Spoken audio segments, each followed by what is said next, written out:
할렐루야. 오늘 성가대 찬양 드리면서 얼마나 벅찼습니까? 숫자가 중요한 건 아니더라고요. 작은 숫자 있지만 이 큰 소리 낼 수 있고 얼마나 웅장하고 좋냐고. 우리 성가대 연들어서 어디 격려의 박수 한번 더 쳐주시기 바랍니다.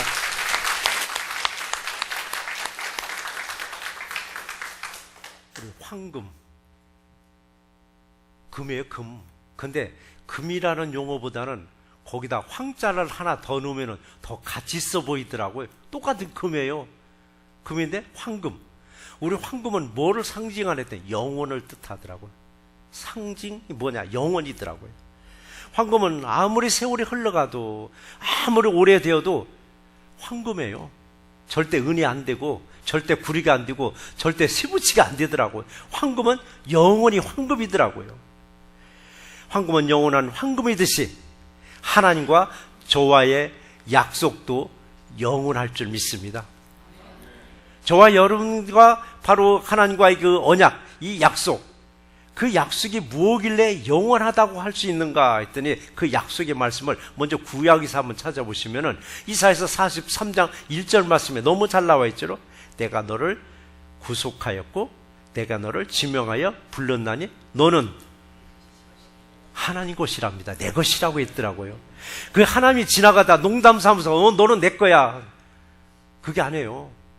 하나님은 진실되게 우리에게 약속하셨어요. 너는 내 것이라라고. 여러분들 가장 소중해 여기는 거 얼마나 아끼느냐고요. 얼마나 아끼냐고요. 애들이 와서 깨버릴까, 애들이 어디 훼손시킬까. 얼마나. 손주 든 집어는요, 손주들은 비상 걸려요.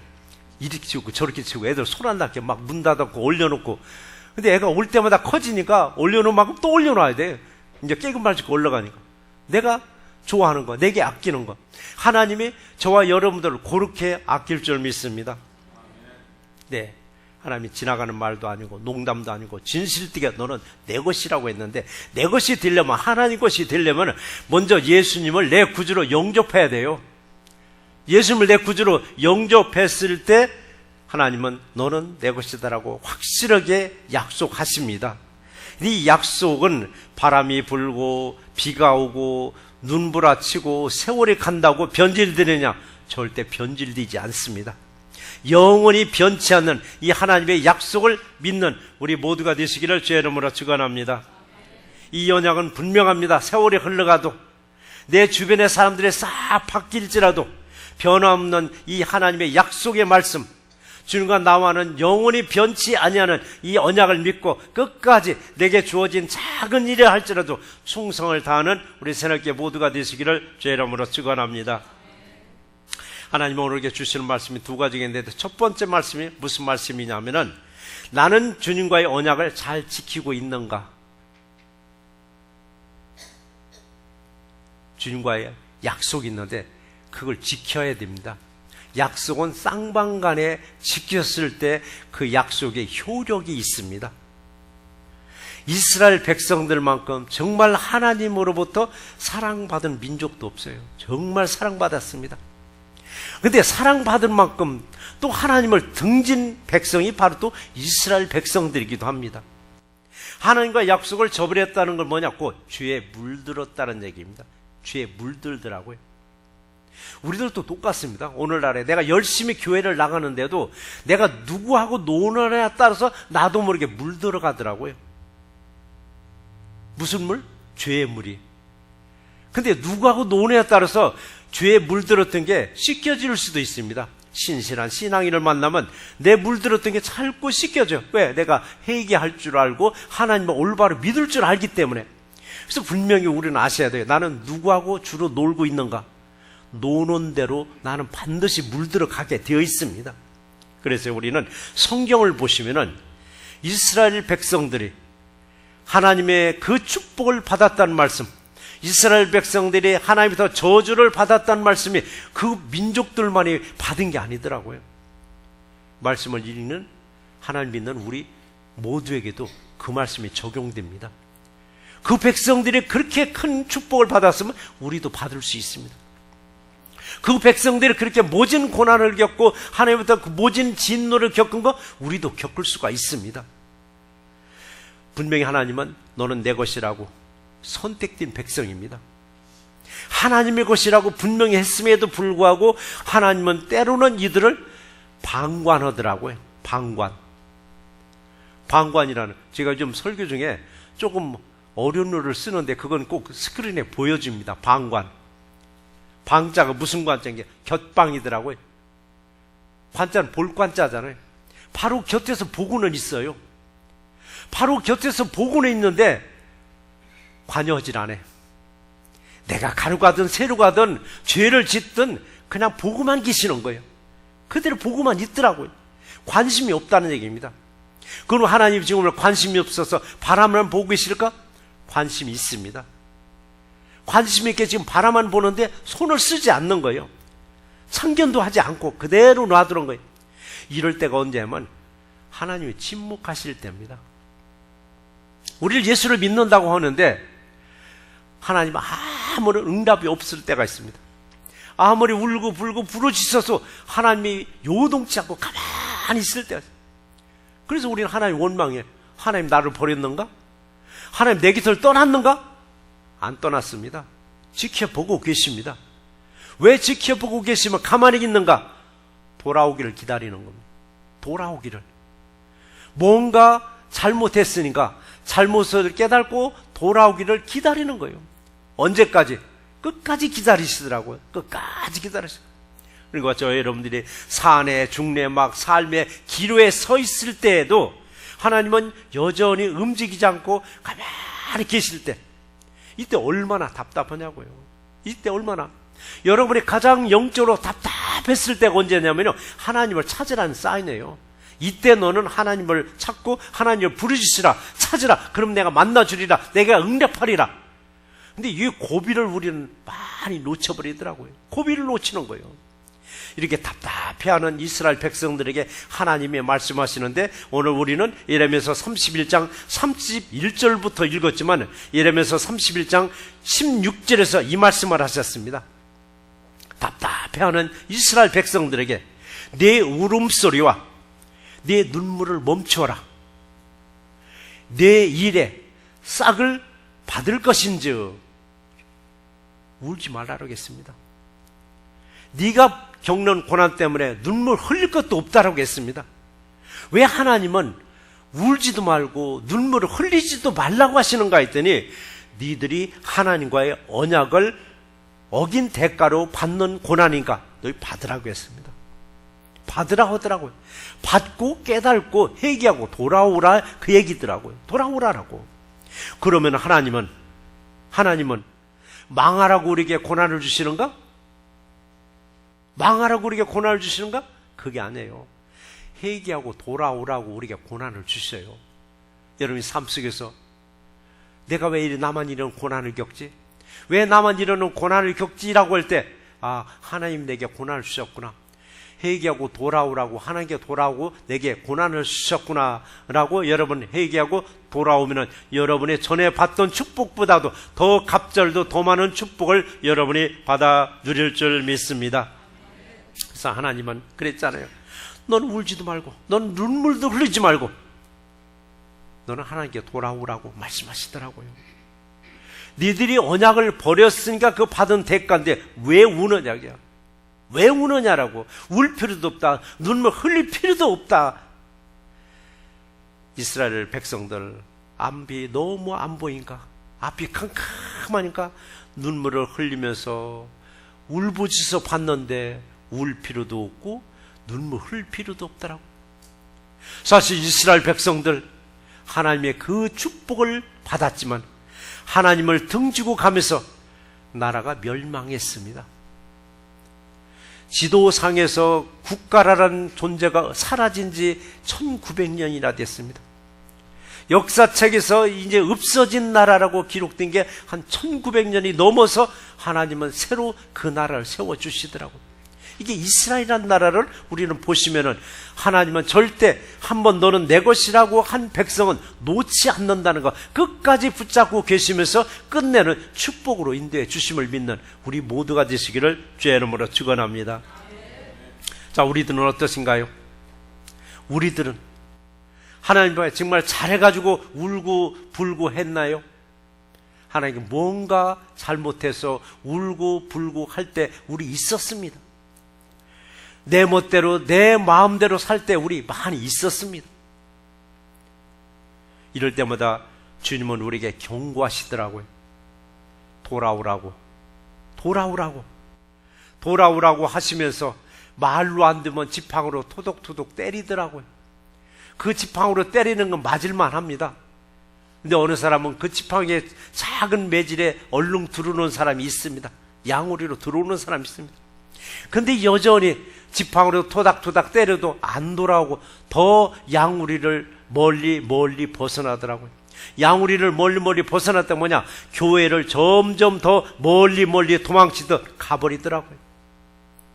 예수님이 겟세마네 동산에서 체포돼가지고 재판을 받으려 갈 때 그 뒤를 누가 따라갔느냐고요? 베드로가 따라갔습니다.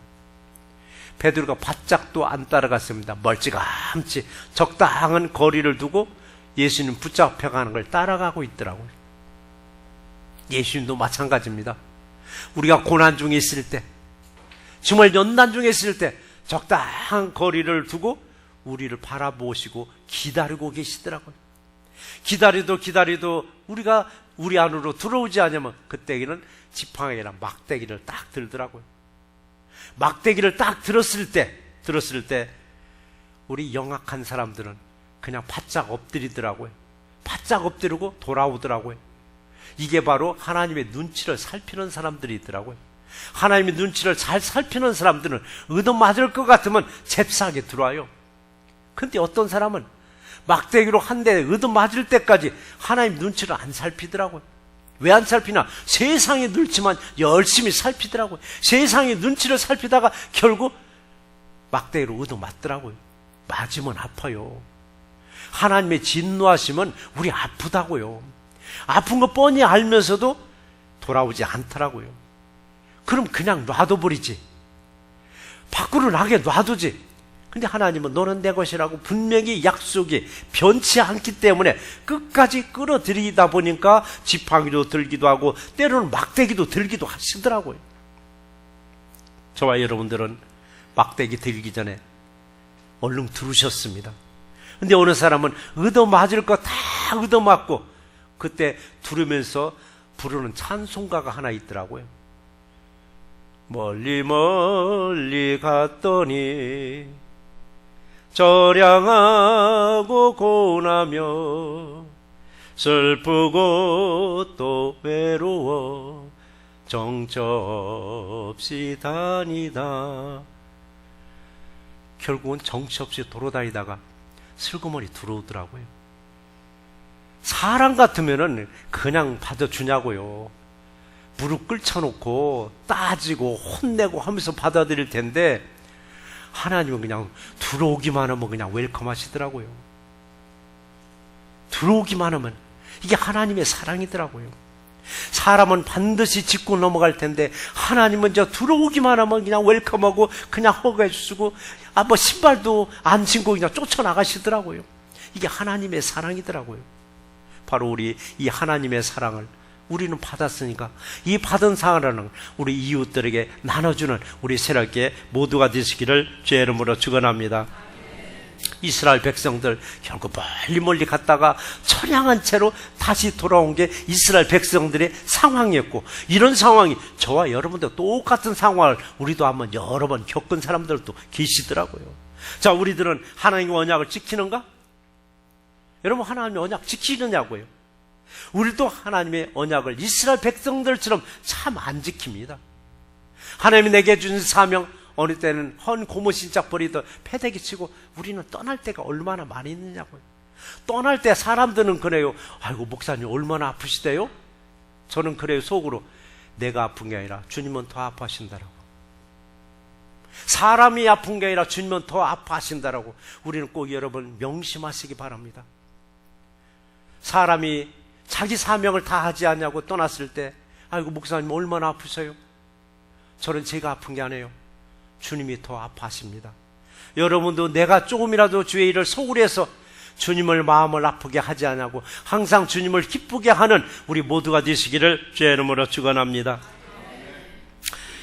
32절의 기록을 보시면 이랬습니다. 내가 그들의 남편이 되었어도 그들은 내 언약을 깨뜨렸음이라 라고 했습니다. 하나님은 이스라엘 백성들과 하나님과 관계를 부부관계로 묘사를 많이 했습니다. 하나님이 그들의 신랑이 되어주고 그들은 바로 신부가 되어준다. 신약에 와서 예수님이 우리의 신랑이고 우리는 신부입니다. 그런데 그거 깨버리는 거예요. 남편이 멀쩡히 있는데도 불구하고 언약을 깨버렸다고 했습니다. 깨트리는 언약이는 뭔가 했더니 구약의 율법을 말하고 있습니다. 모세가 시내산에서 받은 그 율법들 버렸습니다. 이 버린 율법들이 뭔가 했더니 10계명을 보시면은 10계명 중에서 4계명, 1계명에서 4계명까지가 하나님과 우리의 관계의 법입니다. 이 중에서 1계명, 2계명 굉장히 중요한 법입니다. 1계명이 뭐냐고, 너는 나 외 다른 신을 내게 두지 말라라고 했습니다. 두 번째 계명에서는 너를 위해 새긴 우상을 만들지 말고 절하지 말고 섬기지 말라고 했더라고요. 이건 뭐 별것도 안 해요. 내 안에 우상 안 두면 되고 내가 우상 만들지도 말고 절하지도 말고 섬기지 않으면 돼요. 이러면 괜찮아요. 그런데 우리 안에 우상이 있을까 없을까 한번 생각해 보셔야 돼요. 신앙에서 가장 기본이 뭐냐? 10계명 중에서 1계명, 2계명입니다. 1계명, 2계명을 우리가 못 지키죠? 그럼 나머지 10계명 다 못 지키게 되어 있습니다. 첫 번째 단추를 잘못 끼우면 나머지 단추 다 빗나가게 되어 있습니다. 신앙에서 가장 기본이 되는 2계명, 이걸 지킬 줄 알아야 되는데 우리는 지키고 있는가? 우리는 지키고 있는가? 하나님 외에 다른 신을 내가 두지 않았는가? 우상을 만들고 절하고 섬기지 않았던가? 이런 말에 어느 분 그래요. 아이고 목사님, 시대가 어느 시대인데 무슨 우상을 만들고 거기다 절하고 누가 섬기는 사람 누가 있겠느냐고요. 여러분 없을까요? 팀 켈러 목사님이 지은 책 얘기 얼마 전에 제가 한번 말씀드렸습니다. 팀 켈러 목사님이 지은 책 이름이 내가 만든 신입니다. 책 제목이 내가 만든 신. 그 책에서 그 말을 했습니다. 인간의 마음은 우상을 만드는 공장과 같다라고 했습니다. 우상을 만드는 공장과 같은 게 뭐냐? 우리 마음이라고 했더라고요. 우리 마음. 현대 우상 눈에 보이냐고요? 절대 눈에 안 보입니다. 현대 우상은 다 감춰져 있습니다. 어디에? 저와 여러분의 마음속에 다 감춰져 있습니다. 저와 여러분 안에 감춰진 그 우상이 뭘까요? 본인만 알아요. 그리고 하나님만 알아요. 어디 때로는 내 안에 감춰진 우상을 숨겨놓고서도 자신도 몰라요. 내가 내 안에 감춰진 우상이 뭔지도 모르더라고요. 우리들은 오직 주 여호와 하나님만을 섬김으로 어떤 언약도 여러분 잘 지키셔서 이 땅에서 예비된 축복을 받아 누리는 우리 모두가 되시기를 주의 이름으로 축원합니다. 오늘 31절의 기록을 보시면 보라 날이 이르리니, 보라 날이 오리니란 얘기예요. 날이 이르리니 내가 이스라엘 집과 유다 집에 새 언약을 맺으리니라고 했습니다. 날이 온다는 얘기는 언제를 말하는가? 종말론적인 그 날짜, 재림의 예수님이 오셔서 새 언약을 주시는 날이 바로 이 날을 얘기하는가? 아닙니다. 그 날이 아닙니다. 옛 언약인 율법을 새롭게 하는 것이 아니라 새 언약에 의해서 옛 언약이 완성되는 것입니다. 그럼 옛 율법은 아주 없애버리고 새로운 법을 주신다는 거? 이게 아니에요. 예수님도 마태복음 5장 17절에서 그 말씀을 하셨습니다. 내가 율법이나 선지자를 폐하러 온 줄로 생각하지 말라. 폐하러 온 것이 아니라 완전하게 하려 함이라고 말씀하셨습니다. 예수님 말씀처럼 새 언약의 완성은 사랑으로 완성된다고 했습니다. 옛 언약이 바로 사랑으로 완성된다라고. 완성은 누가 하느냐? 하나님의 아들 예수 그리스도가 이 땅에 오셔서 복음을 전해줬는데 이 복음을 받아들인 믿는 사람들에 의해서 복음으로 옛 언약이 완성된다라고 했습니다. 근데 여기서 놀라운 건 하나님이 천사들을 동원하면 아주 간단합니다. 천사들을 부르면 제일 간단한데 천사들에 의해서 이 복음이 완성되는 것이 아니라 옛 율법이 완성되는 것이 아니라 믿음의 저와 여러분들에 의해서 완성되어지는 놀라운 역사가 임하기를 주의 이름으로 축원합니다. 두 번째 우리에게 주시는 말씀에 하나님의 법을 우리의 마음속에 기록하라고 했습니다. 옛날의 법은, 옛 언약은 돌비에 분명히 새겼습니다. 돌비에, 돌비석에 세웠습니다. 그런데 요즘에는 돌비석에 세우는 것이 아니라 하나님의 새 언약은 우리의 심장에 새겨준다고 했습니다. 우리들의 심장에. 이걸 신비라고 하더라고요. 신비. 이것도 한번 좀 단어 한번 보시자고요. 마음 심자가 비석 비자잖아요. 우리 마음속에 새기는 거예요. 정확하게 말해서 신비는 심장을 얘기하고 있습니다. 여러분의 심장에 하나님의 말씀이 새겨져야 된다는 얘기입니다. 머리에 새겨지는 게 아니라 여러분의 심장에 새겨졌을 때 받은 그 심장의 말씀대로 삶 속에서 행함으로 이어진다는 얘기입니다. 심장에 새겨질 새 언약은 무엇을 말하는가? 새 언약은 무엇을 말하는가 했더니 예수님이 요한복음 13장 34절에서 35절에서 이렇게 말씀을 하셨습니다. 새 계명을 너희에게 주노니 서로 사랑하라. 내가 너희를 사랑한 것 같이 서로 사랑하라. 너희도 서로 사랑하라. 너희가 서로 사랑하면 이로써 모든 사람이 너희가 내 제자인 줄 알리라 라고 말씀하셨습니다. 31절 서두에서는 보라 날이 오리니 라고 하시면서 31절 마지막 절에서는 새 언약을 맺으리라 라고 말씀하셨습니다. 예수님과 우리가 맺어야 할 언약은 사랑이었습니다. 바로 사랑. 하나님이 이 땅 모든 사람들을 구원하시려고 독생자 예수님을 이 땅에 보내셨습니다. 그리고 십자가에서 죽으시고 십자가에서 죽으면서 흘리신 보혈의 피를 믿는 우리 모두에게 사랑을 가르쳐 주셨습니다. 일주일 전에 아틀란타 복음화대에서 강사로 오신 분이 박보영 목사님이셨습니다. 아버지도 목사, 할아버지도 목사. 아버지 목사가 이 아들이 목사가 됐을 때 권면해 준 말이 참 저에게 와닿더라고요. 아버지가 아들에게 이런 말을 전해줬답니다. 너는 사랑할 수 없는 것을 사랑하라고. 너는 용서할 수 없는 것을 용서하라고. 정말 맞는 말이더라고요. 그분은 그 말을 그대로 목회하더라고요. 보통 사람들이 사랑할 수 없는 사람들을 사랑의 대상으로 목회를 하고 있더라고요. 버려진 사람들, 불황자들, 병든 사람들, 이 사람들을 놓고 목회를 하더라고요. 저와 여러분도 마찬가지입니다.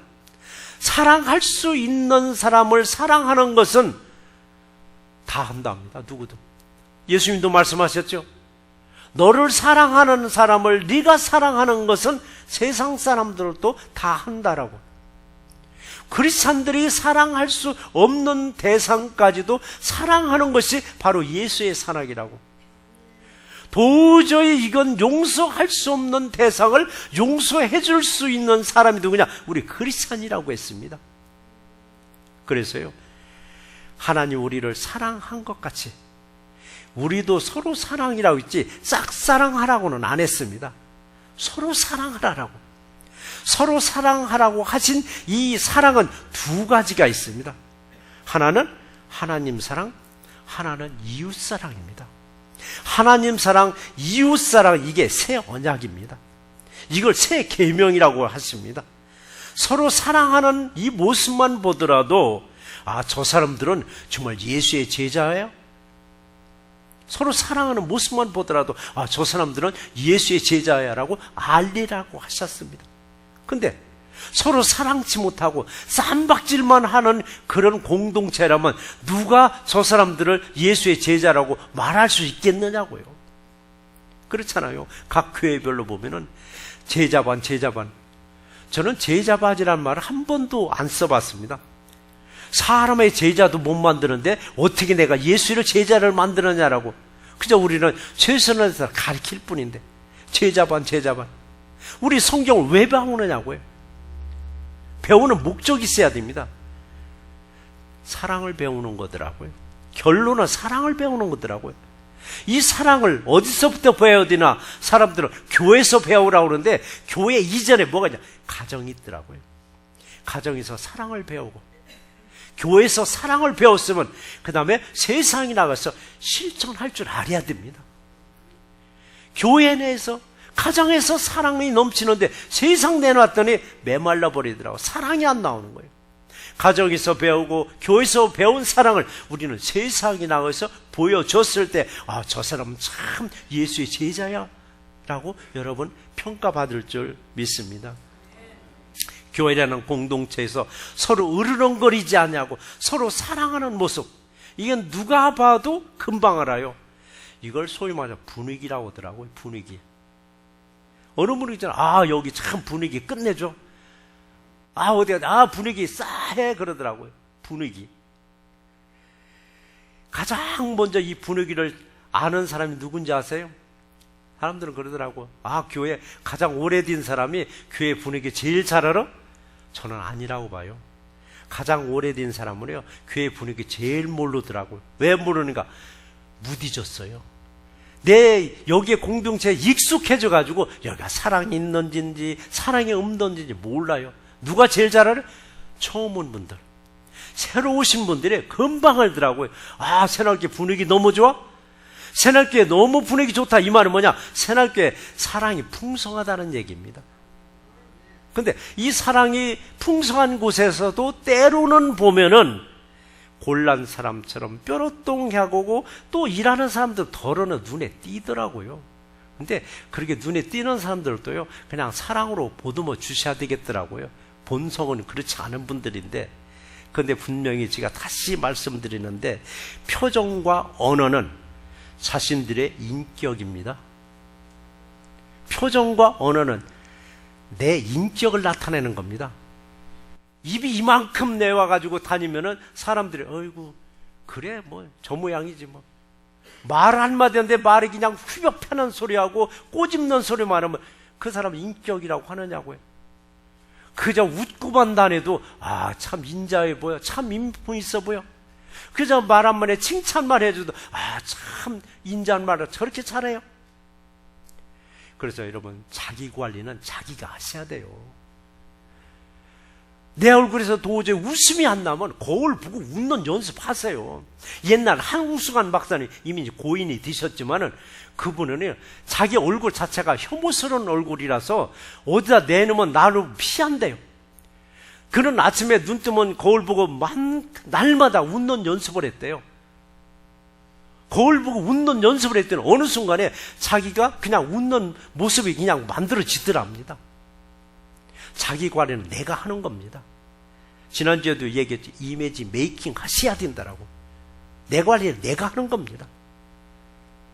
이왕이 말 나왔으니까 하나 더 할게요. 인사. 사람들은 그래요. 인사만 잘해도 사람 됐다 소리 들어요.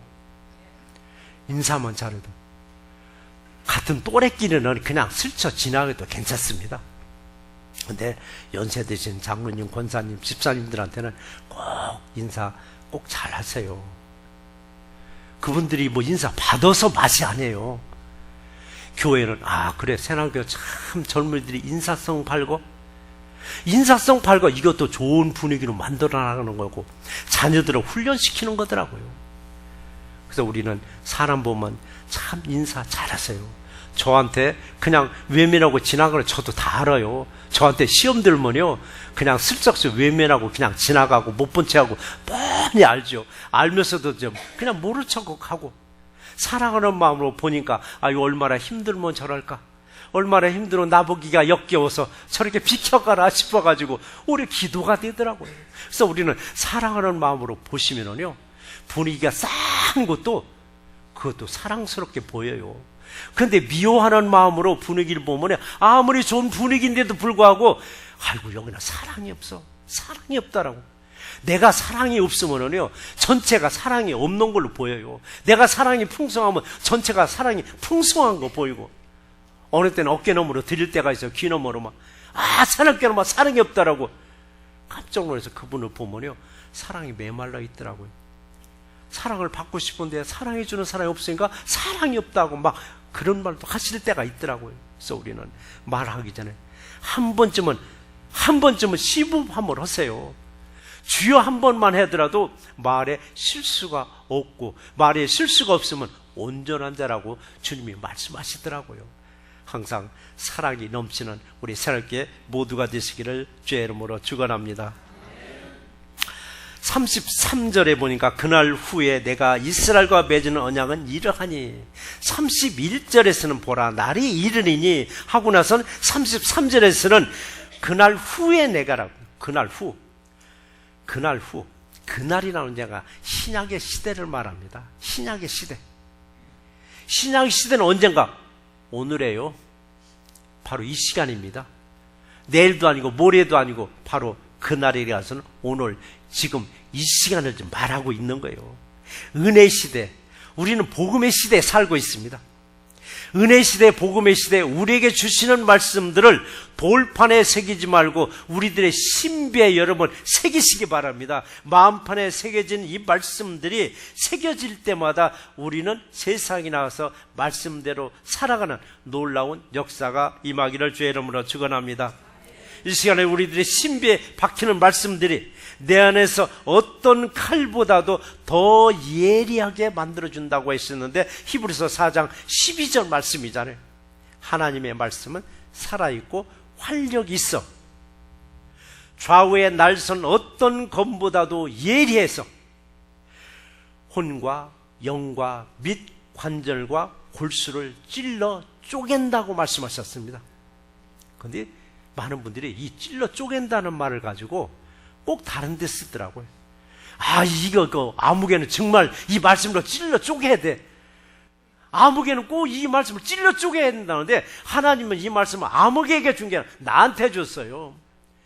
영과 혼과 관절과 골수를 찔러 쪼개네. 나를 찔러 쪼개야 돼요. 뭘 찔러 쪼개? 용서하지 못하는 거, 사랑하지 못하는 거 찔러 쪼갰더니 그때 뭐가 나와요? 내기서 사랑이 그제서 나가더라고요. 용서가 그제서 나가더라고요. 분명히 이 말씀은 나한테 줬는데 꼭 옆에 사람한테 넘겨버리더라고요. 꼭 넘겨버리는 거예요. 저 사람이 꼭 찔러 쪼갤 사람이라고. 근데 그 사람이 그거 받느냐고요? 안 받아요. 안 받으면 내게 다시 와요. 내게 다시 오면 내 것부터 찔러 쪼개시면 하나님의 놀라운 축복이 임할 줄 믿습니다. 그래서 여러분, 새 계명은 내적입니다. 영적입니다. 남의 것이 아니라 먼저 나를 먼저 말하고 있습니다. 새 계명을 외모에 있지 않고 우리 마음속에 있을 때 우리는 나도 모르게 지켜 행할 줄 믿습니다. 이때 비로소 33절 하반절 결론이 여기서 나오더라고요. 나는 그들의 하나님이 되고 그들은 내 백성이 될 것이라, 여호와의 말씀이니라 라고 하셨습니다. 나는 하나님의 백성이 되고, 나는 하나님의 백성이 되고, 하나님은 우리들의 하나님이 되어주심을 믿고 서로 사랑하라는 이 새 계명을 지켜 행하는 우리 모두가 되시기를 주의 이름으로 축원합니다. 우리 말씀을 한번 정리해 보겠습니다. 나와 하나님과의 관계는 황금과 같이 영원히 변하지 않습니다. 그러나 약속을 깨부르는 경우가 있더라고요. 약속을 깨버릴 때 보니까 하나님이 깨는 것이 아니라 언제든지 사람이 약속을 깨고 나서는 울고불고 하더라고요. 이럴 때 하나님은 말씀하시더라고요. 내 울음소리와 내 눈물을 멈춰라. 내 일에 싹을 받을 것이라 라고 하시더라고요. 약속을 어겼어. 울 필요 없다라고 했습니다. 눈물 흘릴 필요도 없다라고 했습니다. 네가 받아야 할 대가라고 했습니다. 항상 하나님과 약속을 잘 지켜서 행하시기 바랍니다. 하나님이 우리들에게 주시는 새 언약은 우리들 마음판에 새겨주셨습니다. 내 마음판에 새겨진 언약은 하나님을 사랑하라는 우리 첫째 계명을 새겨주셨고, 내 이웃을 내 몸과 같이 사랑하라는 둘째 계명을 우리에게 박혀주셨습니다. 두 계명을 잘 지켜 행함으로 복된 삶이 이루어지기를 주의 이름으로 축원합니다.